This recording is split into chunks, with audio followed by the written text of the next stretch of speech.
আপনাদের এখানে অনেক ভুয়া মুক্তিযোদ্ধা আছে, অনেক ভুয়া মুক্তিযোদ্ধা আছে।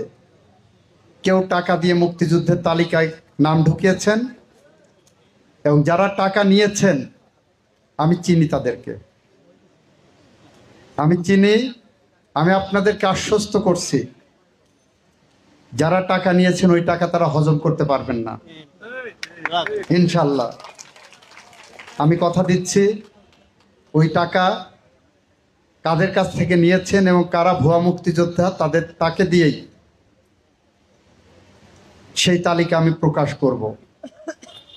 তাদের একজন আমার কাছে গিয়েছিলেন, আমি রুম থেকে বের করে দিয়েছিলাম। আমি যখন অ্যাটর্নি জেনারেল, যখন আমি বলেছি টাকা দিয়ে মুক্তিযোদ্ধার তালিকা বানিয়েছেন, এখন আমার কাছে আসছেন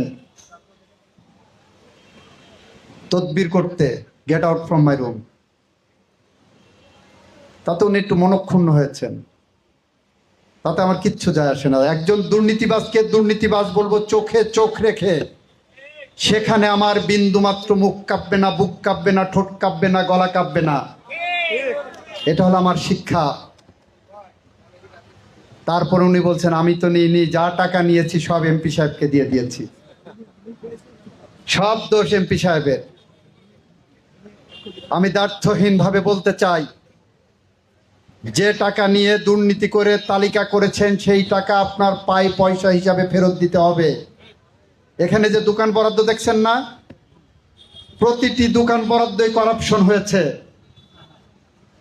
যারা দোকান বরাদ্দ এখানে করেছেন, আপনারা যারা প্রকৃত মুক্তিযোদ্ধা আছেন, আপনারা তালিকা করুন, আপনার উদ্যোগ নিন, আমি আপনাদের সাথে থাকব।